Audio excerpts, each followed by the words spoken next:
The Steam Summer Sale is live, so we are counting down the best indie game deals from highest price to lowest, beginning with Bloodstained Ritual of the Night, one of my favourite Metroidvanias, no, scratch that, Igavanias ever, coming to us from legendary game developer Koji Igarashi after his departure from Konami and the Castlevania franchise. You play as Miriam, a shardbinder who has to battle her way through a demon-infested castle to stop a dark ritual from happening, having a pretty cool industrial age kind of setting twisted by alchemy and curses. You are able to collect and absorb shards from enemies, which grant special abilities, having the classic Castlevania-style RPG progression, so in theory, you can grind to become overpowered if you so choose. There's a ton of variety here, from weapons to abilities and enemies, including a cameo from Shovel Knight and more Easter eggs, and it was somewhat of a miracle that this game got to the state that it is in following a rough early showing.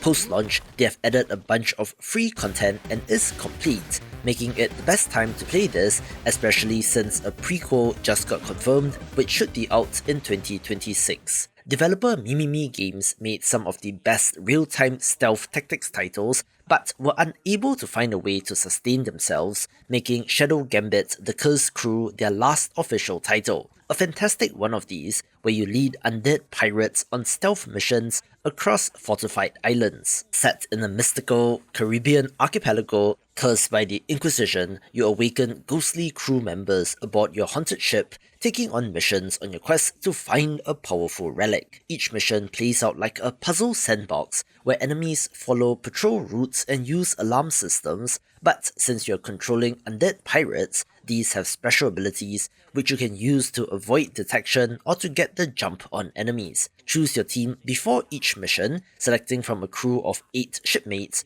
offering replayability and variety in the strategy, which feels satisfying when you pull off multi-character combos. Crew members have their own progression system and unlocks, and is pretty much stealth game perfection, so pour one out for the developer, but 75% discount is pretty sweet, so do give this a go. Developer Giant Squid is known for their absolutely gorgeous games, having made the underwater exploration title Abzu, as well as the upcoming Sword of the Sea, with The Pathless being a very pretty game as well. A third-person, movement-focused action-adventure game where you have to shoot targets while on the run to gain speed and momentum as you travel to various cursed temples to purify them as you work towards dispelling a curse of darkness. You and your eagle companion must work together, with the latter giving you some added mobility options like gliding, where movement is just smooth as butter and feels great. You are chaining together fluid parkour-like runs across the world,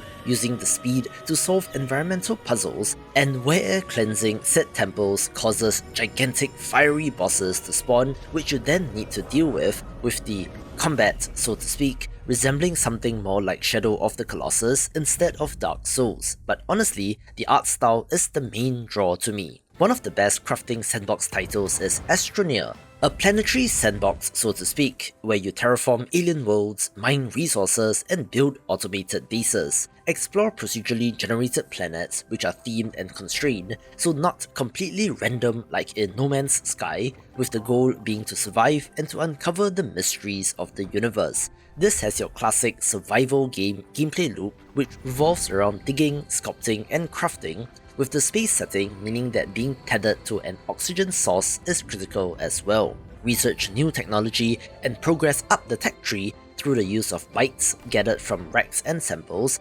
unlocking new structures like smelters, solar arrays, and atmospheric processors. There are also vehicles which expand the range of exploration, with the freeform nature of this being uniquely suited for multiplayer and screwing around with your friends, while not leaning over into the hardcore automation of something like a Satisfactory. Post 1.0, the developers are still releasing updates for the game, the most recent of which was on June 18th, 2025, so 67% discount is an awesome deal. One of my favourite games of 2024 is Songs of Conquest, a turn-based strategy title with hex grid-based combat, overworld exploration and castle building, being a spiritual successor to the Heroes of Might and Magic franchise, but is doing its own thing. You control wielders, which are the heroes in this game, each leading an army of fantasy creatures to conquer the world, either through the story campaign or in skirmish mode. The magic system here is of interest since it is dependent on essence, which is generated by your troops,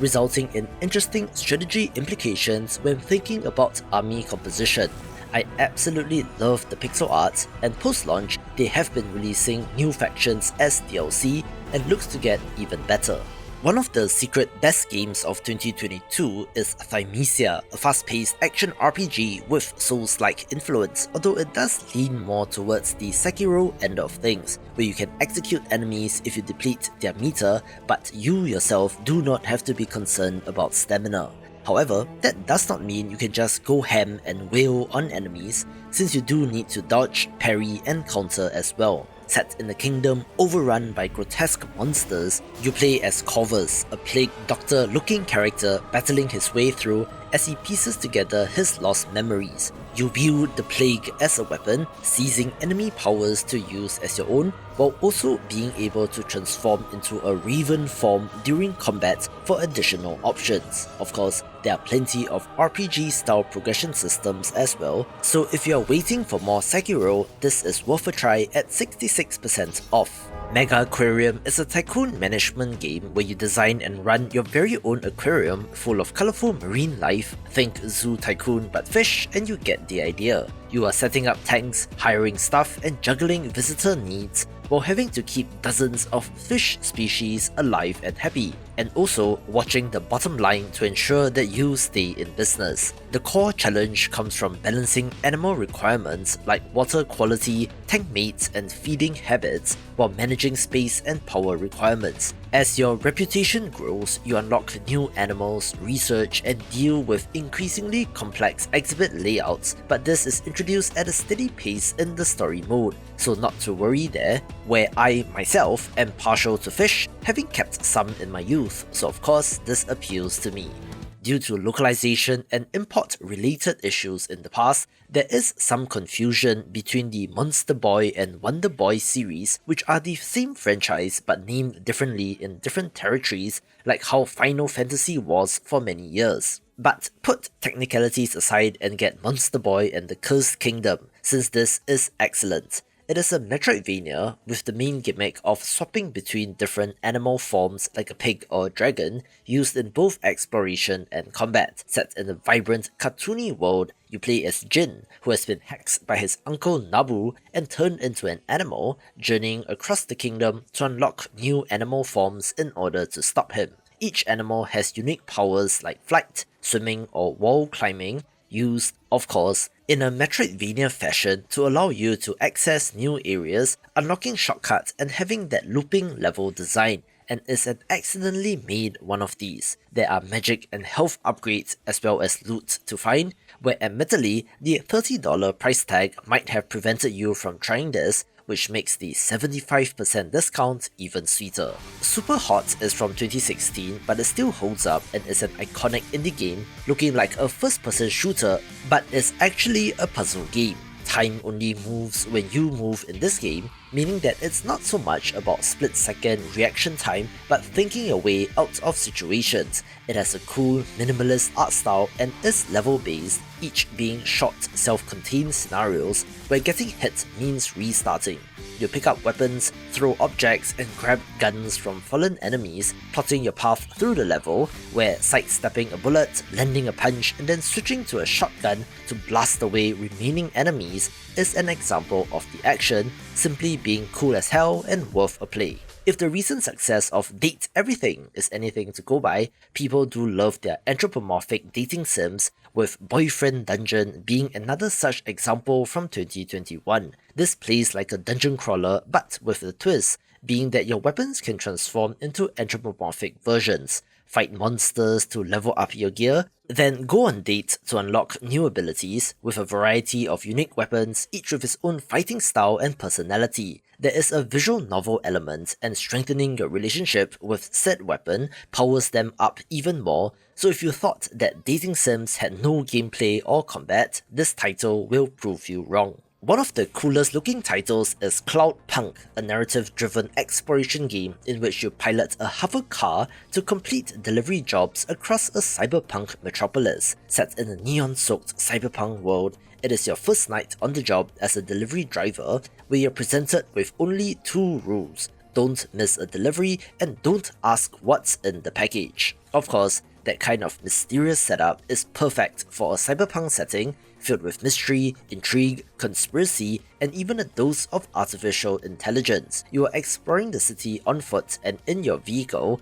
with full driving mechanics as well as narrative choices to be made. Interestingly, this game started off with only a third-person camera, but the cockpit first-person view was added later, which is a great way to see the gorgeous voxel art up close, with there also being a sequel named Valis which has been announced, so if interested, definitely play the original first. Another interesting title which you might have missed is Lost Ruins, a pixel art action platformer with Metroidvania influence, but one with a unique gimmick. You're exploring hostile ruins and dungeons while attempting to reclaim your memories, hoping to find a way home, but in the way are all sorts of monsters, including monster girl bosses, so swing your sword and use magic to defeat them. Combat emphasizes timing and weapon switching, with each foe requiring different strategies to defeat, coming in the form of gear loadouts which are especially critical. Things which you might not usually think of in a side-scroller like elemental resistance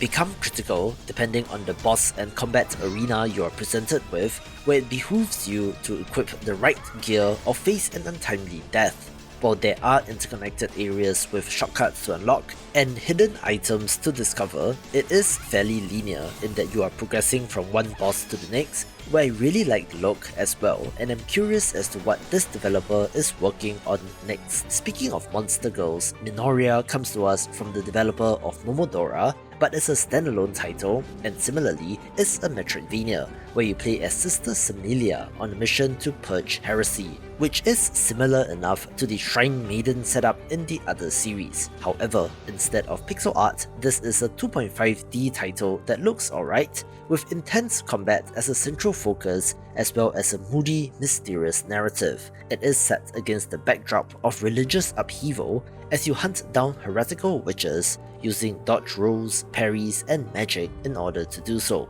with classic Metroidvania style progression, so it's interesting to see another attempt from this developer at this sort of title without the constraints of the earlier series, with 65% discount resulting in a good price to pick this up. Developer Landfall has been absolutely crushing it with all their releases, not taking things too seriously, with humor being a connecting thread, with an excellent example being Totally Accurate Battle Simulator. This is a physics-based strategy sandbox title where you pit absurd armies against each other with wobbly physics and hilarity ensues. You are selecting from units across diverse historical eras and fantasy themes, attempting to answer questions such as what will happen when 100 mammoths faces off against an army of hoplites with catapults, or do 100 club-wielding cavemen stand a chance against Zeus himself. All these and more, with the campaign mode having you coming up with strategies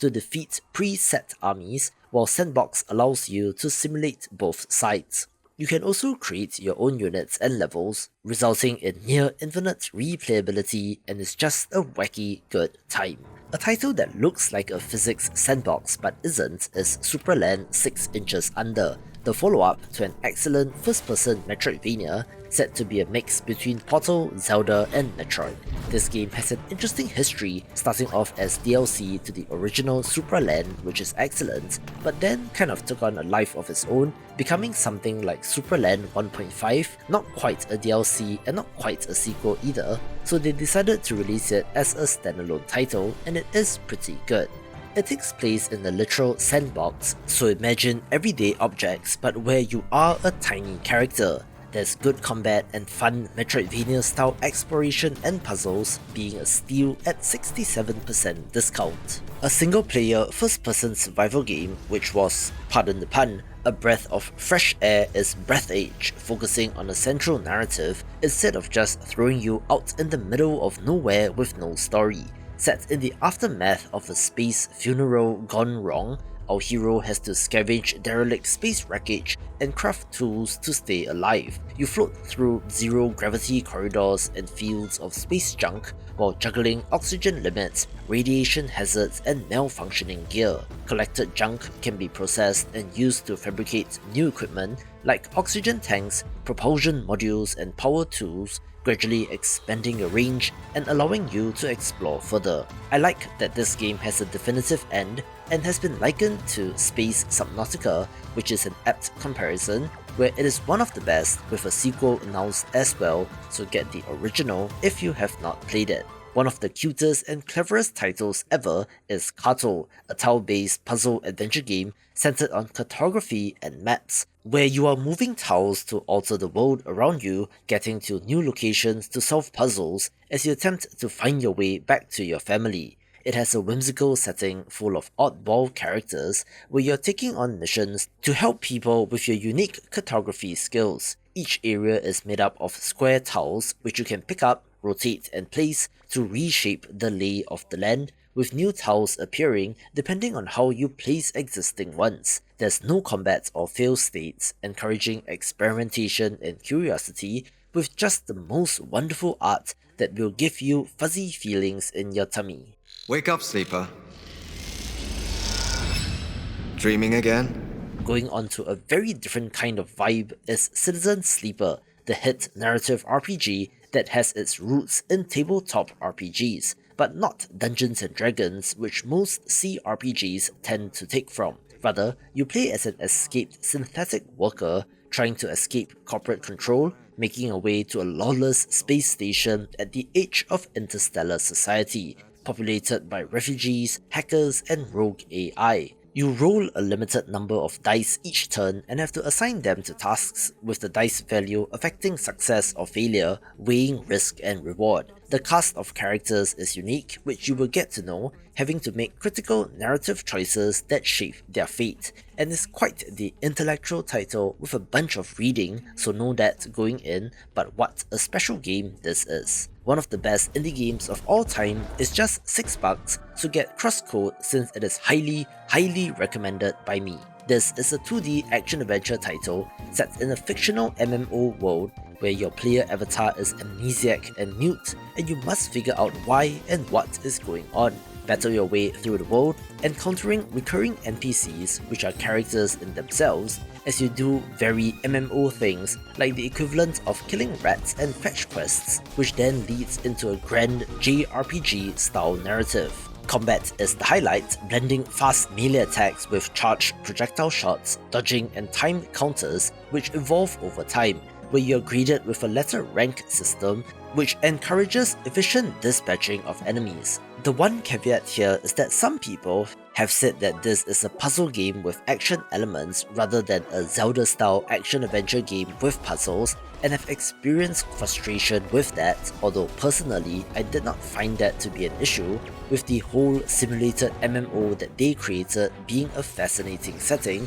and once you're done with the main game, there's a good DLC titled A New Home to check out as well. If you love tactics titles, Fey Tactics is a great one of these, having some similarities with the Final Fantasy Tactics of the world, but with an almost monster-taming twist. Set in a colourful fantasy world split between human and Fey, you play as Peony as she travels across the land searching for her mother, fighting alongside elemental companions in intense tactics combat. Every unit has a primary element that interacts with other elements, having the rock-paper-scissors style strengths and weaknesses, with positioning being critical as well, since backstabs and elevation does give you an advantage. Adjacent allies enable combo chains, so the team composition and which Fey creatures you use will matter. Between missions, there are RPG-like progression systems to level up your characters and to unlock new abilities, and I do like the pixel art as well and will be for fans of the genre. A very unique roguelite deck builder is Ring of Pain, a dungeon crawler with some horror vibes where you are exploring the dungeon through a rotating ring of cards, which is interesting to wrap your head around. The creepy, surreal, shifting world is excellent due to the art style and monster designs, where you explore rooms by choosing a path card by card, where enemies, loot, and traps are presented to you. Equipment and gear is critical for your strategy, but there are only a limited number of slots, forcing you to choose. Still, if you love strategy roguelites, this is a fantastic, fresh title which is not just a Slay the Spire clone, with 70% discount being a great deal as well. The Steam Summer Sale is a good time to check out weird, more out there indie games, with the title of interest here being Velfaris Mecha Therion, the follow-up to Velfaris and to some extent Slain Back from Hell, but for some reason this is a shoot 'em up instead of an action platformer.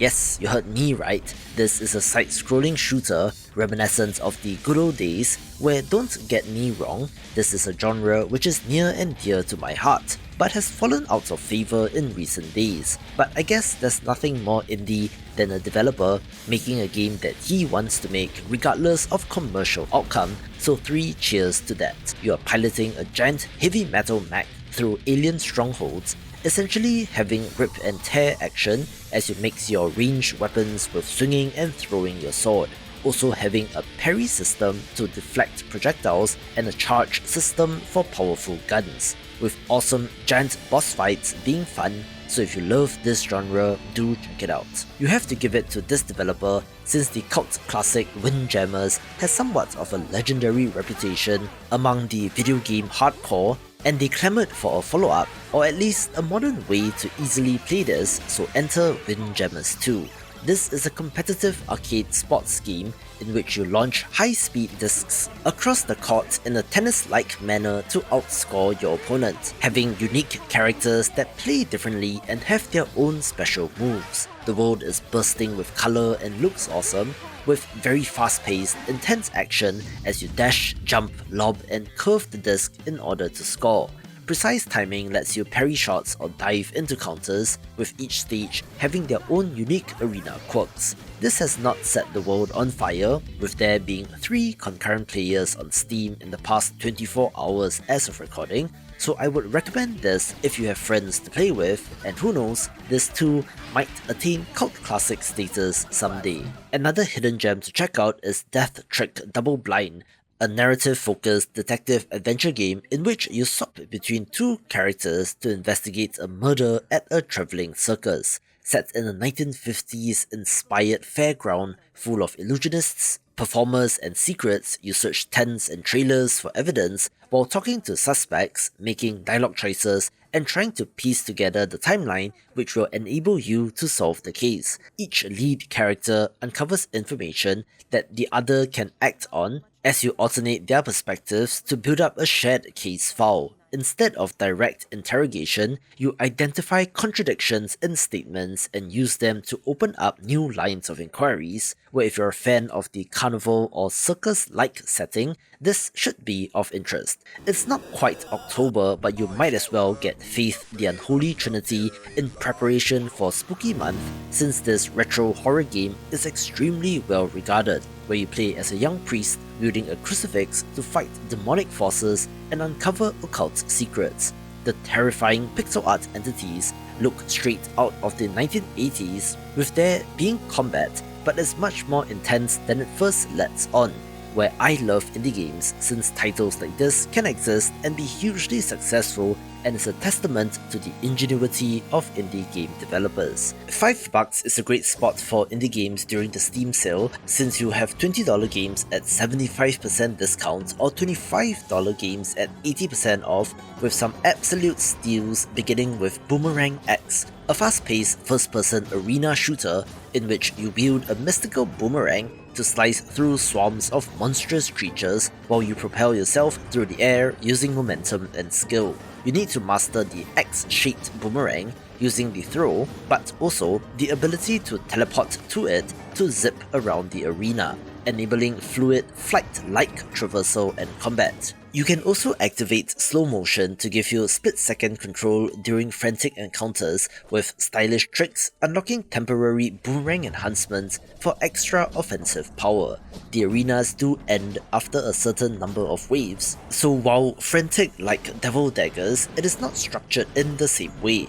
But if you love first-person shooters, do yourself a favor and get this, with the sad news being that this developer has shut down, but hopefully the game will continue to sell so for years to come. One of the best games of 2021 is Death's Door, an isometric action-adventure game with Souls-inspired combat, having one of the best feeling combat systems, and is a no-brainer at this price. In this world, crows are the Grim Reapers, tasked with collecting souls, but your assigned soul is stolen from right out under your nose, and you have to pursue the thief through surreal realms in the afterlife and beyond to a realm untouched by death. You are exploring maze-like looping environments in a manner similar to Tunic, filled with puzzles, enemies, and hidden shortcuts. Core gameplay systems combine precise melee and ranged combat using both your sword and bow. While there is no stamina meter, it would do you good to be a little bit more cautious and to observe enemies first, dodging and weaving as required,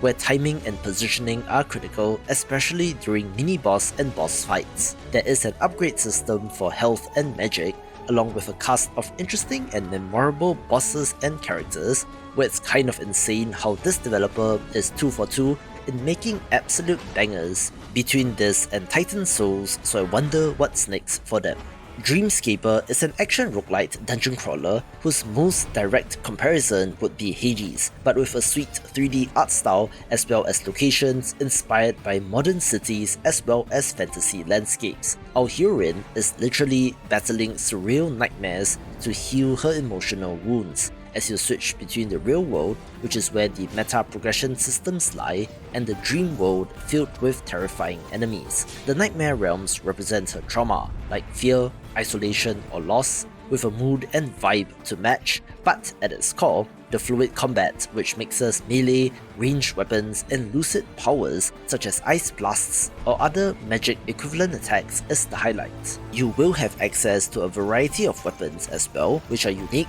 along with a meta progression system in the hub area for roguelite style permanent progression between runs, being a hidden gem worth picking up. Speaking of hidden gems, Hell Pie is a great 3D platformer, if a little excessively gory and gross for no good reason in my opinion, in which you play as Nate, the demon of bad taste, collecting vile ingredients to bake Satan's birthday pie across grotesque cartoonish realms. Set in a foul but colourful underworld full of sewage plants, meat factories, and twisted holiday zones, you navigate large open levels with the help of Nugget, your chained cherub companion, who doubles as a grappling hook, throwable weapon, and mobility enhancer. The platforming is fast-paced and feels good as you use double jumps, dashes, wall runs, and mid-air swings to reach collectibles and find hidden paths. There is combat, but it feels secondary, functional but nothing too crazy, with the focus definitely being on locomotion. There is progression in the form of ability unlocks and upgrades, as well as optional challenges, so while the tone isn't exactly for me, there's something to the core gameplay of this which makes it fantastic, with the 80% discount certainly helping its case. With the success of Shovel Knight, Yacht Club Games took an approach of co-developing other games in the series which are not their core side-scrolling platformer action, partnering with developers to make interesting spin-offs such as Shovel Knight Pocket Dungeon. This is an action puzzle title where you control Shovel Knight and other unlockable heroes, taking on bite-sized grid arenas, shoveling your way through waves of enemies and clearing chests before the board fills and ends the run. You move or attack to match enemies, triggering combos that eliminate groups of them, reducing the number of incoming blocks while surviving by collecting health potions amid escalating pressure. As with most action puzzle games, think Puzzle Fighter or the like, the way the tiles move is something interesting to wrap your head around and is fun. Similarly, another storied franchise has taken to spinning up games in all sorts of genres, with the steam-powered robots building cities and mining here in Steam World Build. If you grew up with the Sierra or Impressions city builders like Pharaoh, Cleopatra, or Emperor Rise of the Middle Kingdom, you will be right at home here as you construct houses, set up production chains, build amenities, and distribute goods to said houses, which causes them to be upgraded. However, there is a narrative involving a perhaps not so innocent destroyed robot which wants you to excavate ancient technology underground. The world is split into the overworld city and the underground mines, with the latter requiring you to build mine shafts and support columns lest there be a cave-in, along with tower defense elements as you fend off waves of enemies. The city on top is thus in service of the mining, providing an interesting dichotomy where the developers have released a bunch of free updates and is definitely worth it at 80% discount. If you ever wondered what a tactile game feels like, then give Potion Craft Alchemist Simulator a go, where you run a medieval potion shop, crafting custom elixirs to serve townsfolk and to build your reputation. You explore ingredient-rich wilderness areas to collect roots, berries, and minerals, then grind, mix, heat, and pour them into a cauldron, with the actions corresponding to your inputs, and feels good, like some sort of meditative experience. I love the hand-drawn art as well, with an interesting haggling system with customers as you adjust price and even influence the greater world by choosing which potion to give. There is an interesting alchemy map system for exploration, a garden which allows you to grow your own ingredients, as well as customization of the shop itself, being a freeform sandbox kind of experience which allows you to roleplay as the merchant you want to be,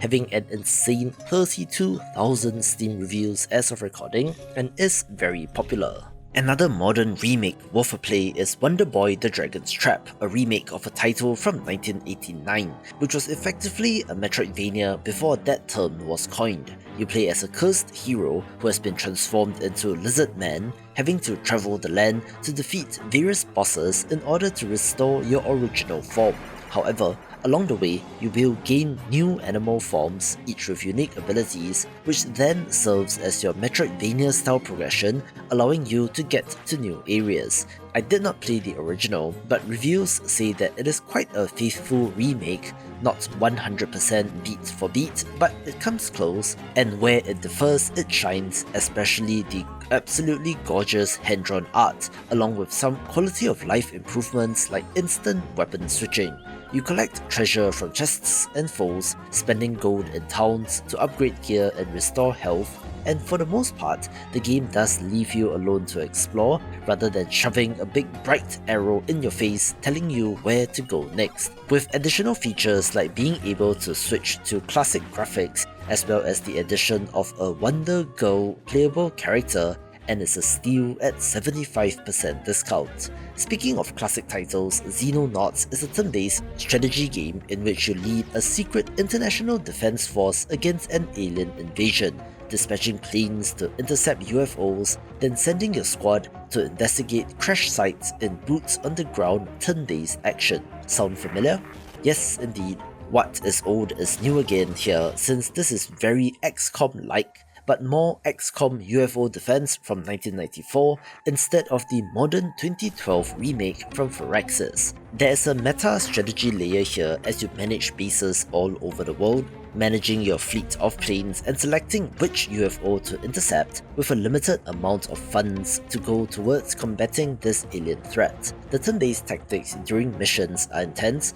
with a large variety of about 50 types of enemies, as well as all sorts of weapons from conventional to alien, as well as perma-death of your soldiers. You can progress up the research tree, with variety in combat and tactics such as time of day affecting the missions that you go on, with no scripted missions and some degree of emergent simulation, ensuring that no two playthroughs are the same, where there is a sequel currently in early access, but I would certainly recommend the original first. Do not judge Chronicron by its cover, since despite the relatively simple visual style, this loot-driven action RPG is insanely deep, having systems upon systems to rival the best in this genre. It is framed as delving into the memories of fallen heroes through a magical device known as the Chronicron to relive their epic lives, as you explore a fantasy realm shaped by ancient conflicts. It has a 5-act structure with a massive, endlessly replayable endgame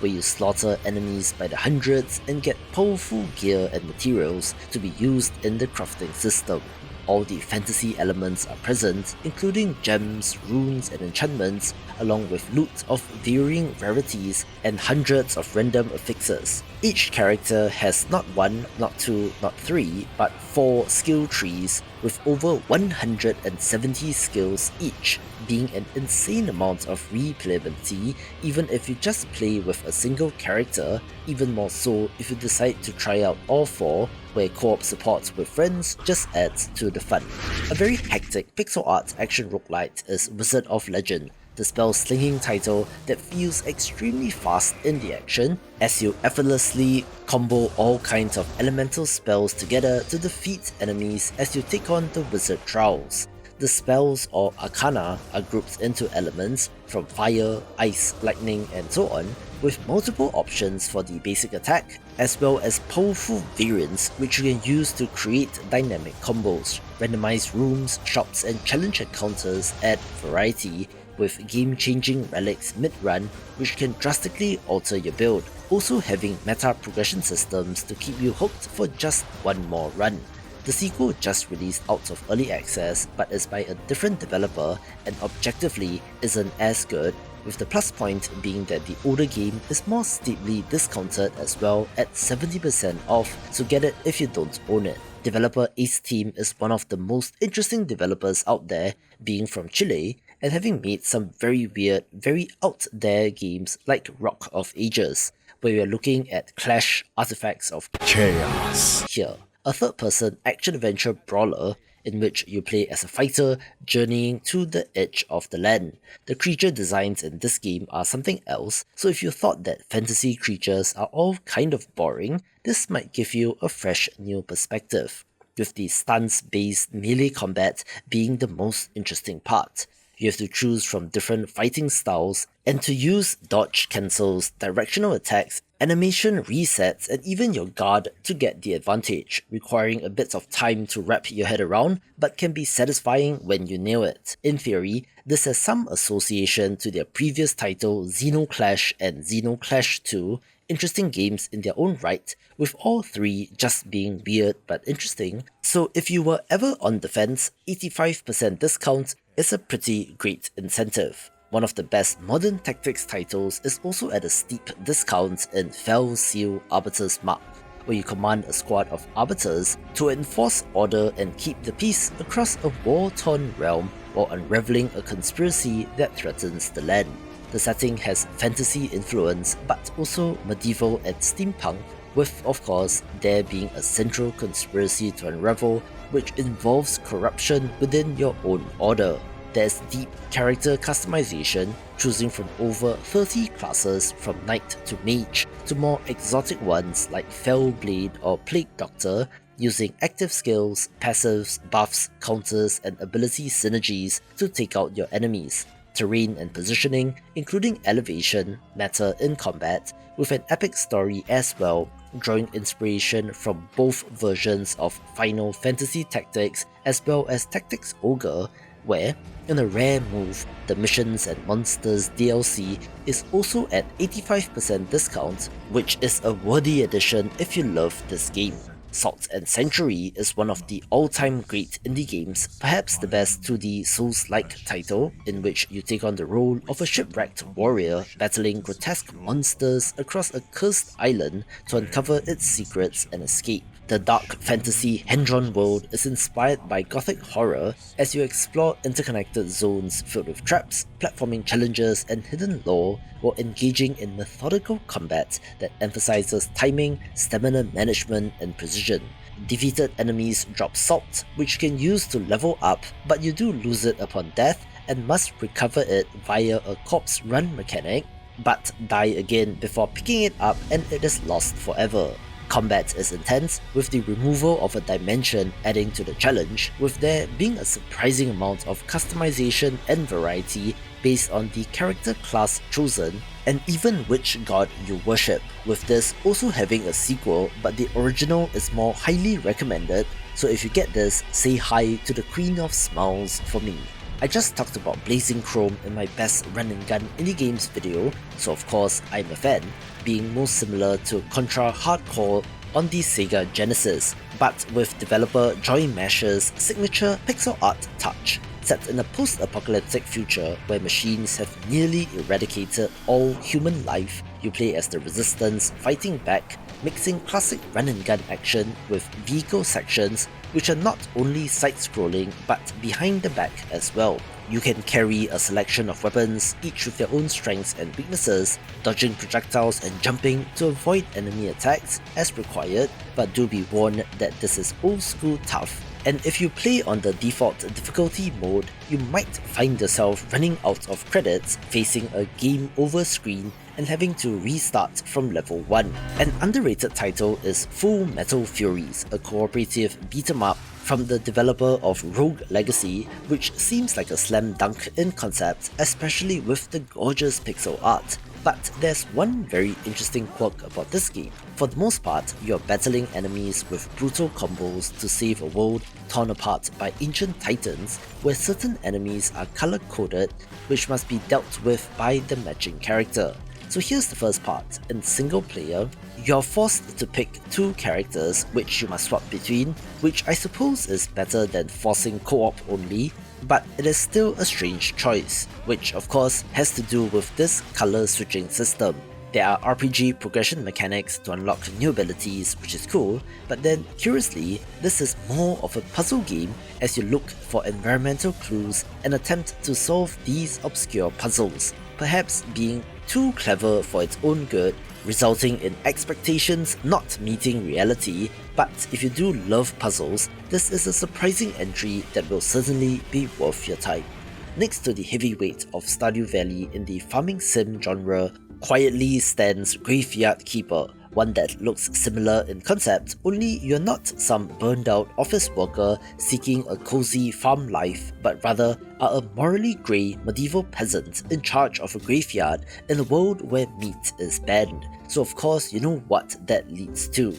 The core of the game lies in accepting, processing and burying bodies, but you can do more interesting things like carving out chunks of meat to sell to the local tavern, or to start farming and crafting, or even exploring the dungeons beneath the church. There's a village with NPCs, some cultish holy types that love to burn people at the stake, quests to complete, fish to catch and more, being one of the most interesting life sim titles, which is massively popular. So if you've not played this, $4 is an excellent price for a 40 to 50 hour experience. The most underrated Supergiant game, Pyre, happens to be one of my favourites, essentially a mystical 3v3 basketball game with visual novel storytelling presentation, probably being unlike anything you have ever played, which is why it's worth a look. You play as a reader, banished for the crime of literacy to a land known as the Downside, where criminals of all sorts have been cast into and none have escaped. However, it just so happens that the stars literally align, which causes the rights to occur, an ancient competition that is akin to basketball, where through this you can find your salvation. Along the way, you pick up a ragtag band of exiles, each with their own personalities, stories and reasons as to why they want out, with the sports action being very fun with a variety of tactics, playable characters and strategies, including essentially shooting a jump shot or dunking the ball, causing damage to enemy pyres, but you can also directly target opponents to temporarily take them out of the match. There's plenty of progression systems through gear, trinkets and upgrades, having a branching narrative where finding out the relationships between your party members and the other NPCs is especially fascinating, not to mention Supergiant's signature gorgeous art and music, and is highly recommended by me. A more conventional all-action title is Ruiner, a twin-stick shooter in which you control a masked vigilante navigating brutal arena-style levels to dismantle a corrupt system and to rescue his kidnapped brother. Set in a dystopian metropolis of Ringok in 2091, you fight through neon-lit factories, streets and corporate strongholds, while confronting waves of cyber-enhanced enemies under the guiding voice of a mysterious hacker. The twin-stick action mixes melee combat, firearms, and tactical gadgets and abilities such as time-slowing dashes and kinetic shields, looking, sounding, and feeling absolutely brutal as you slaughter your enemies, having some Hotline Miami vibes, and is just all action all the time while oozing style, with 80% discount being a fantastic deal as well. Supraland is a first-person Metroidvania puzzle-adventure game set in a literal sandbox, where you play as a miniature character in a world where everyday objects are regular-sized, which gives it a wonderful, almost childlike sense of whimsy to the entire setup of the game. You are navigating interconnected zones themed around deserts, caves, castles, and more, while searching for artifacts and uncovering secrets. You unlock objects and abilities that enable you to get to new areas, including the Force Cube and a tether gun, which can conveniently also be used in combat, where exploration and discovery in this game is simply a joy, set to blend Portal, Zelda, and Metroid, and is excellent. We did get the recent 1.0 release of Tainted Grail: The Fall of Avalon, a first-person, almost Skyrim-like open-world RPG, but before that, the developer made Tainted Grail: Conquest, being set in the same dark fantasy Arthurian legend setting, which is actually based on a board game, where this is a deck-building roguelike RPG instead. Choose from 9 playable characters and battle through cursed fog lands in search of salvation and truth. A corrupting mist known as the Weirdness shifts the landscapes and hides eldritch horrors, so venture down procedurally generated paths, with each step revealing random encounters, elite enemies, merchants, and random events which influence your run. The card-based deck-building combat is great, with enemy intentions presented to you so that you can strategize, with a nice variety of playable classes and a bunch of unlocks between each run, so get this if you want something darker and more intense. I still don't have a great way of describing which genre Loop Hero is in, so if you do, let me know, where I'm settling on roguelite strategy for now, in which a lich has destroyed the world and you play as heroes who have to fight back to end the loop. Your hero automatically takes laps in the loop, and you're placing tiles down to fuel this, actually spawning monsters for the hero to fight to get stronger, but not to introduce dangerous enemies too quickly. There's a loot and crafting element, as you get rare resources for each run used to upgrade your home base as you grind loop after loop, being one part semi-idle game, one part strategy, one part RPG, where the map resets after every attempt but isn't exactly a roguelite either, but basically this is awesome, so get it. Now here's a title which you might not have seen before, since Hand of Doom is a first-person dungeon crawler RPG that looks very old school, think Might and Magic or something, in which you play as an apprentice wizard under a blood-bound oath to track down powerful Doom Lords across mystical planes, explore realms that range from ice and fire to nature domains, moving forward upon the bidding of a Dark Master, with the choice to either slay or befriend each Doom Lord you encounter. You can cast powerful spells to defeat enemies, learning syllables and then reciting them in sequence to cast, which is weird in itself. Add on full motion video or FMV and a throwback art style, and you indeed see something quite weird and out there, which again is why the Steam sale is a great time to check these out if you're intrigued. I used to play the browser RPG Kingdom of Loathing many years ago and quite enjoyed it, so I was curious when they announced that they were making games for PC and consoles, and was pleasantly surprised with how West of Loathing turned out. This is essentially a single-player turn-based RPG like how their browser game was, but injected with a ton of humor, with the writing and absurd situations that the characters get in being the main draw. No warrior, mage, rogue, or even cowboy character class here, but rather choose from snake oiler, bean slinger, or cow puncher as you go on this epic western adventure. Sure, there are stats, loot, equipment, and more, but the vibe and absurdity of this game is sure to put a smile on your face, so if you're in need of a laugh, here's one to get. One of the best titles which people have mistaken for a roguelite is Children of Morta, where yes, there are procedurally generated dungeons, but you can warp out at any time with no penalty, having persistent progression for your characters as well, so it resembles something more like Diablo or Path of Exile. The gimmick is that the Bergson family is sworn to protect the world from an imminent and growing corruption, and you are able to unlock and play as all the family members, from father to daughter to grandmother and more, each of which have unique playstyles and progression systems. Between dungeon runs, you progress the narrative, but the core action just feels great and will be for fans of the genre. We are under $3 now, which is insane value for the quality of games here, including Ape Out, a top-down action smash 'em up in which you control a gorilla, breaking free from a high-security facility by bashing your way through armed guards and barricades. Set across 4 jazz-inspired stages labelled as albums, you guide the ape through the levels, which are procedurally generated, but not quite a roguelite, insofar as it does not have a meta progression system. Rather, it's a test of reflexes as you punch enemies, grab guards to use as shields, and even turn their guns upon them, creating a violent ballet of destruction in the process. Every action syncs with a reactive percussion soundtrack that intensifies with your aggression and really is something to listen to, definitely having Hotline Miami DNA, and is a work of art. The developer of Crawl is releasing a game soon in July 2025 named The Drifter, which is a point-and-click adventure game with a similar kind of pixel art which looks great. But first, let's look at this asymmetrical multiplayer brawler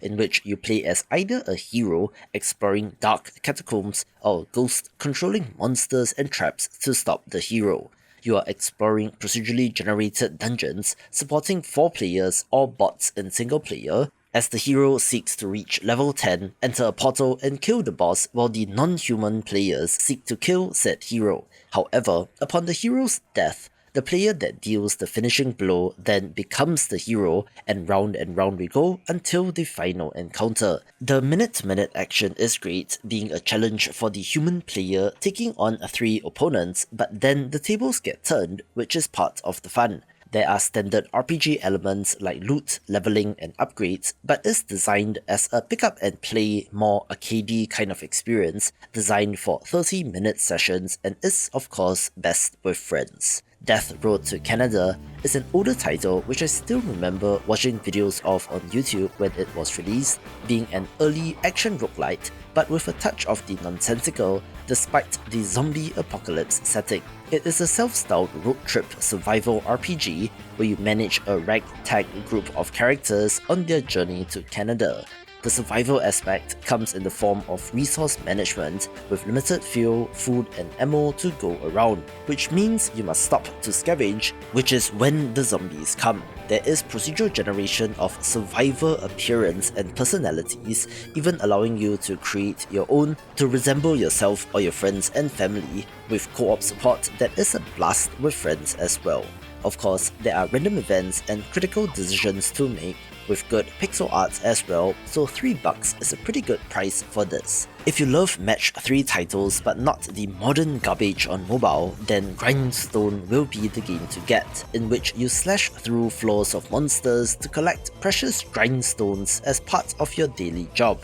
Each level presents a grid of coloured monsters, and you trace a line through the same coloured enemies to chain kills and fill up your meter while avoiding hazards like spikes, walls, or enemy reinforcements. Long chains earn grindstones, resulting in interesting tactical choices that need to be made, with a crafting system via blueprints discovered in levels as the meta progression layer. There are also boss fights, which are special attributes which forces you to change strategy, and I hate how this didn't sell well on PC, perhaps since it was free on Epic, or maybe because it sold much better on other platforms, but vote with your wallet by buying this if you hate timers, energy systems, and microtransactions in your Match 3 games. One of my favourite roguelite RPGs is Errata's Lord of the Dead, primarily because you play as a scheming necromancer, one of my favorite classes in games, leading an undead army to enact your dark vengeance. Our protagonist was imprisoned by the humans many years ago,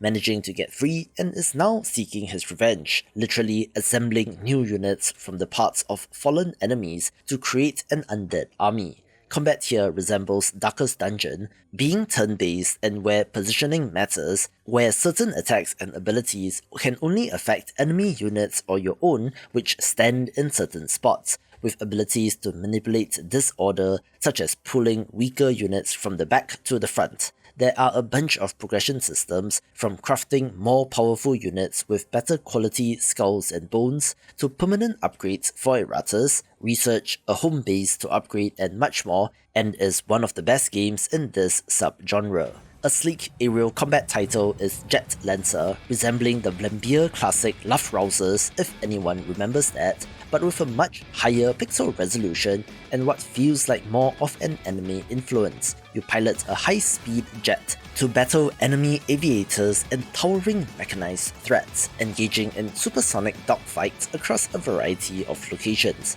The tight flight controls with boost, barrel roll, and afterburner maneuvers feel awesome to master, where you're choosing between machine guns, missiles, lasers, and EMPs to match enemy types. You earn upgrade points to enhance weapons, survivability, or maneuverability, with plenty of challenge as well, allowing you to pull off cool tricks like cutting engines mid-air, which causes your jet to drop only to engage engines at the last minute to pull it out to reposition your plane, and just feels good to play. This next title might be not so indie, since Frontier Developments is quite a large studio and it uses the Jurassic Park or World IP, but yet Jurassic World Evolution 2 is an excellent dinosaur park tycoon game and is at an insane 95% discount, so get this if you were on the electric fence. You design, manage, and monitor a dinosaur theme park, having to make sure the enclosures are designed without weaknesses,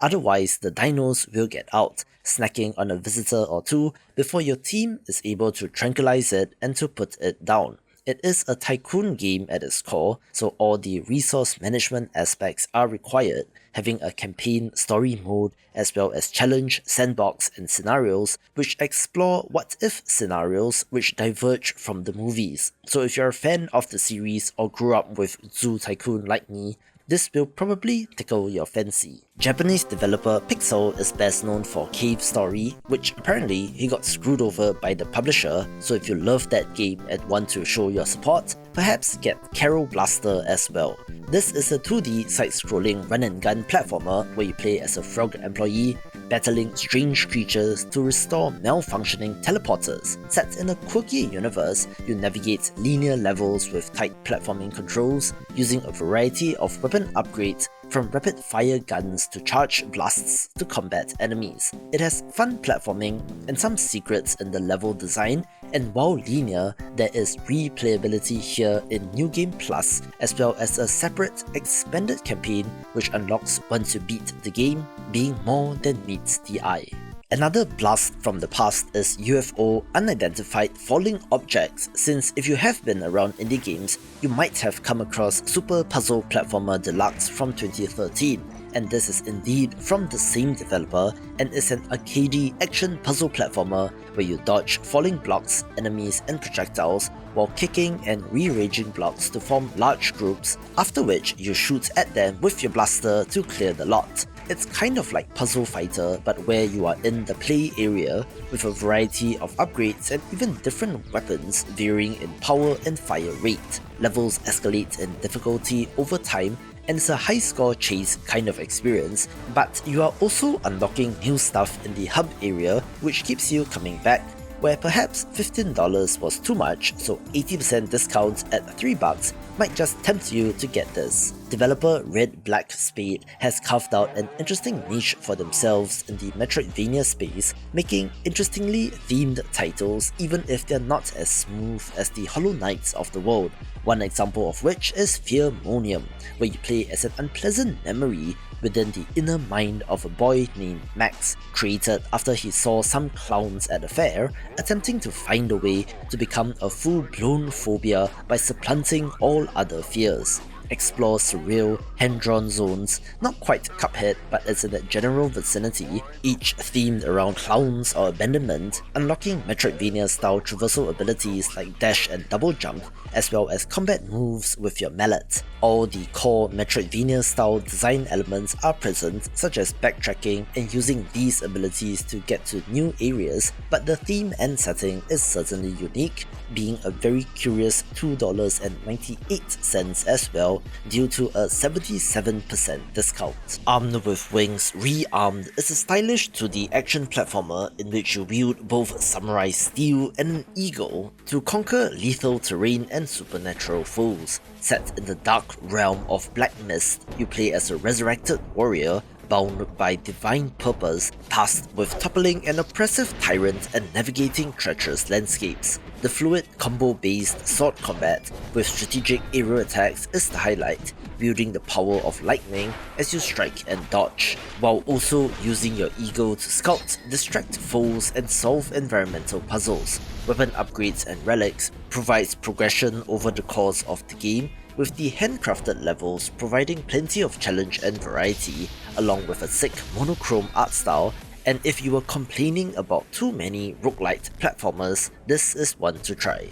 Another game featured in the deep discount section that is too good not to get is Blasphemous, coming in at a stunning 90% discount. Play as the Penitent One, a silent warrior on a pilgrimage through a grotesque, unforgiving land to atone and break a curse caused by something known as the Miracle, a divine force that corrupts and mutates. The world of Custodia is harsh and unforgiving, drawing upon the Catholic faith as well as the brutality of the Crusades, and also the history of Spain, in which the developers are based. Explore shrines, cathedrals, and catacombs filled with twisted religious iconography and relentless enemies, executing brutal combos and punishing execution moves. There is a skill tree for progression which unlocks new abilities, along with intense, almost Souls-like boss encounters, with deep lore and plenty of secrets as well. While there is a sequel, I still lean towards the original,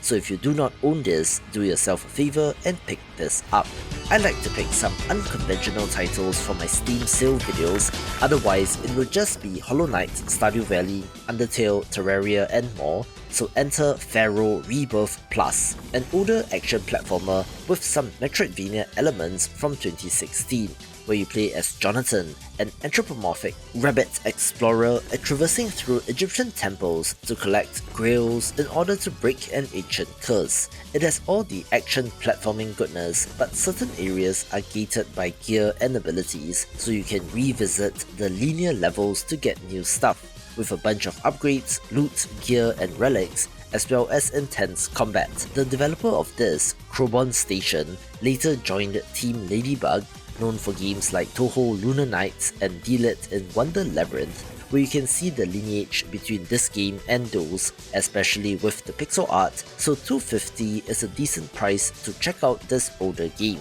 One of the biggest successes in the indie first-person shooter space in recent memory is Severed Steel, an insanely fast-paced title where you play as a one-armed operative defying a corrupt mega-corporation through frantic, parkour-enabled combat in destructible environments. Maintain your momentum through wall runs, slides, dives, and acrobatic flips as you zip around the level shooting at enemies, and I suppose as a curious design quirk, given that you only have one arm, you are unable to reload and must grab new guns from enemies. There is bullet time, so you're able to pull off sick moves with accuracy, being able to, for example, do a 360-degree no-scope headshot, but where the 360 involves rolling forward instead of spinning around, with a large variety of weapons, each with excellent feedback and just feels powerful, so 90% off is an insane discount as well.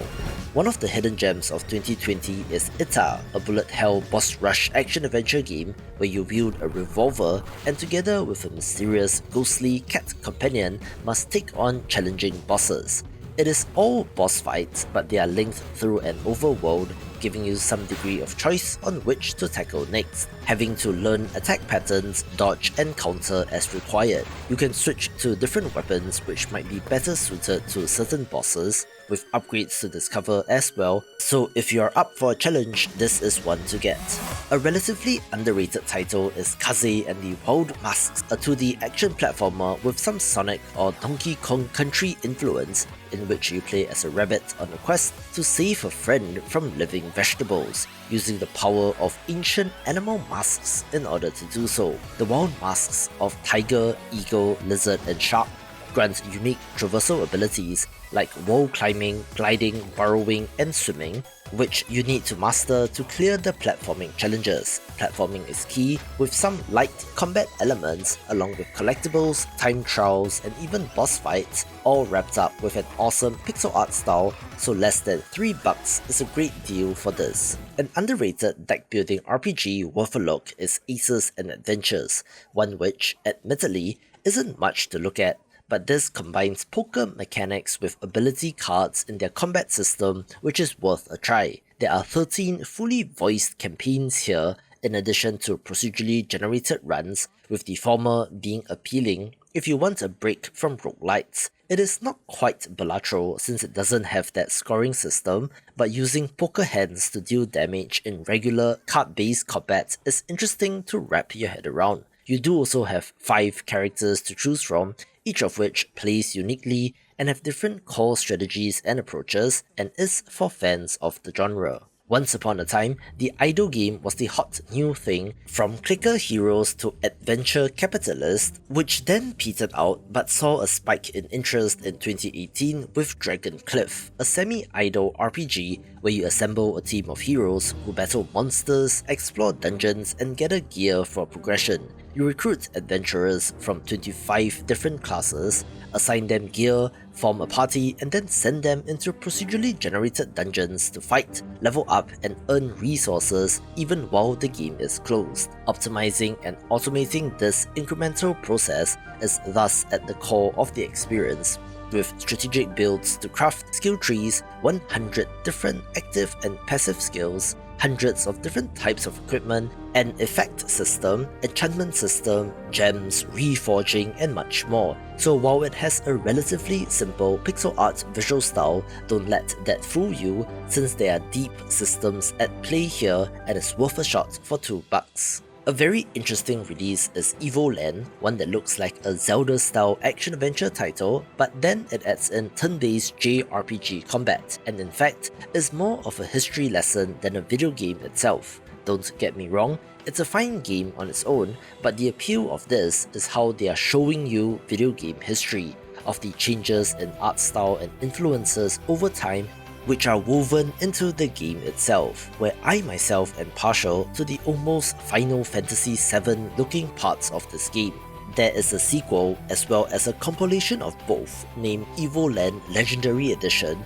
but if you just want to dip your toe into this, Evoland 1 is definitely worth a try at this price. Next to Jurassic World Evolution 2 and Blasphemous, Fury is also part of the deep discounts page, coming in at 90% off, and is an intense bullet hell boss rush action game which simply oozes style. This is a sequence of one-on-one boss battles, blending twin-stick shooting action and hack-and-slash combat. The arenas themselves are unique and fit with the boss, with each, of course, having multiple phases which amp up the challenge as you go along. You have to dodge bullet hell-like projectiles, parry and counter, masterfully weaving between attacks if you want to be successful. The boss designs are cool as well, requiring both brains and reflexes to beat, and is a must-play if you love action games. I'm not quite sure what happened to Japanese indie game developer Easy Game Station, so if anyone knows, please leave it in the comments. But the important thing, for our purposes, is that they made Recettear an items shop's tale. A shopkeeping simulation mixed with an action-adventure title whose influence you can probably see on games like Moonlighter. Our heroine has to take over an item shop after her father disappeared, also inheriting a massive loan which she needs to pay off. You get the goods to sell by delving into dungeons with a companion adventurer battling enemies to get loot, or you could go the merchant route by buying low, holding onto the stock and selling high. You have to haggle with your customers to maximize profits, while also being able to design and customize the shop, which will have an effect on profits. If you run out of money, there's a game over screen and you have to reload the save, being kind of old school in that sense, but this is a classic that still holds up, so get it if you have not. Developer D-Pad Studio is known for their pixel art, best known for Owl Boy at this point in time, but their earlier title, Savant Ascent, is fun, which they revisited with the remix version in 2023. This is essentially a shoot 'em up where you play as an acrobatic wizard moving up a tower on an elevator, blasting away at robotic enemies along the way. You can move from lift to lift or platform to platform, but don't exactly have platforming or even free move shoot 'em up controls, resulting in quite a unique feeling title as you attempt to avoid enemies and projectiles, having their signature gorgeous pixel art as well. Developer Zboid Entertainment has made some of my favourite JRPGs, one of which is Cthulhu Saves Christmas, the prequel to Cthulhu Saves the World, but released in 2019, so it looks a little bit more modern as compared to the 8-bit inspiration of the other game. While not quite the season for it, you play as Cthulhu having to save Santa Claus from the League of Christmas Evil, conveniently losing your powers so that you start from level 1 in this JRPG. You recruit characters like the Snow Maiden and Baba Yaga-chan, a chibi version of the Crone, as they take on holiday-themed enemies with character combos and special abilities to use in combat. Between battles, you manage relationships using dating sim mechanics to strengthen your bond with your party members, having their trademark humor in the writing, which is great, not forgetting the pixel art as well, and is a fantastic game. A newer release is Trouble Juice, side-scrolling roguelite platformer which locks you into an arena as you move from side to side, only allowing you to progress after all enemies are defeated. You are competing in an interplanetary TV show, having to defeat all enemies in order to win the tournament. Choose a unique character and battle your way through waves of enemies, with juice-themed power-ups which upgrades your gun, mobility, health and more, or you can just shoot the vendor or juice guy as well. Being rather weird and at 75% discount of a base price of $5 gives this even more appeal.